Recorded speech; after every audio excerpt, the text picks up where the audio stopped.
Hello friends, space ಕಡಿಮೆ ಇರೋ buildings ನ ಕನ್ಸ್ಟ್ರಕ್ಷನ್ಸ್ ನಲ್ಲಿ ಈ ರೀತಿಯ ರೌಂಡ್ ಸ್ಟೇರ್ ಕೇಸ್ ಗಳನ್ನ ನಾವು ನೋಡಿರ್ತೀವಿ. ಈ ಡಿಸೈನ್ ಗಳ ಮೆಟ್ಲುಗಳಿಗೆ ಒಂದು ಚರಿತ್ರೆನೇ ಇದೆ. ಮಧ್ಯಯುಗದ ಯುರೋಪಿಯನ್ ರಾಜರ ಕೋಟೆಗಳಲ್ಲಿ ನಾವು ಇಂಥ ಮೆಟ್ಲುಗಳನ್ನ ನೋಡಬಹುದು.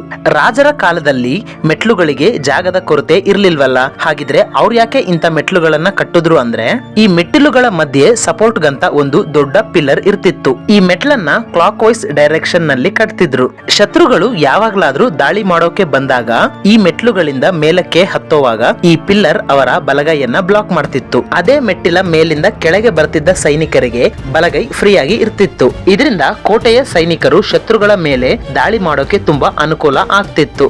ಮನುಷ್ಯರಲ್ಲಿ ಮೆಜಾರಿಟಿ ರೈಟ್ ಹ್ಯಾಂಡರ್ಸೇ ಇರೋದ್ರಿಂದ ಕೆಳಗಿಂದ ಬರೋ ಶತ್ರು ಸೈನಿಕರು ತಮ್ಮ ಬಲಗೈಯಿಂದ ಕತ್ತಿನ ಬಳಸೋಕೆ ಆಗದೆ ಇರೋ ಹಂಗೆ ಈ ಮೆಟ್ಲುಗಳನ್ನ ಕಟ್ಟಿದ್ರು. ಅಷ್ಟೇ ಅಲ್ಲ, ಈ ಮೆಟ್ಟಿಲುಗಳ ಅಗಲ ಚಿಕ್ಕದಿರೋದ್ರಿಂದ ಇದು ರೌಂಡ್ ಆಗಿ ಇರೋದ್ರಿಂದ ಶತ್ರು ಸೈನಿಕರು ಈ ಮೆಟ್ಟಿಲುಗಳನ್ನ ಬೇಗ ಬೇಗ ಹತ್ತೋಕೆ ಆಗ್ತಿರ್ಲಿಲ್ಲ.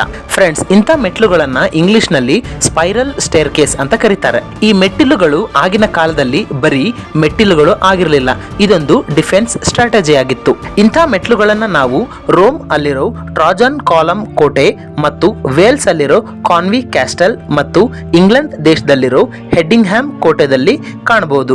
ಫ್ರೆಂಡ್ಸ್, ನಿಮ್ಗೆ ವಿಡಿಯೋದ ಇನ್ಫಾರ್ಮೇಶನ್ ಇಷ್ಟ ಆದ್ರೆ ಈ ವಿಡಿಯೋಗೆ ಜಸ್ಟ್ ಒಂದು ಲೈಕ್ ಅನ್ನ ಕೊಟ್ಟು ನಮ್ಮ ಚಾನೆಲ್ ಅನ್ನ ಸಪೋರ್ಟ್ ಮಾಡಿ. ಇಂಥ ಇನ್ಫಾರ್ಮೇಟಿವ್ ವಿಡಿಯೋಸ್ಗಳು ನಮ್ಮ ಚಾನೆಲ್ ನಲ್ಲಿ ಎಷ್ಟೋ ಇವೆ, ಅದನ್ನ ಒಂದು ಸಲ ಚೆಕ್ ಮಾಡಿ. Thank you.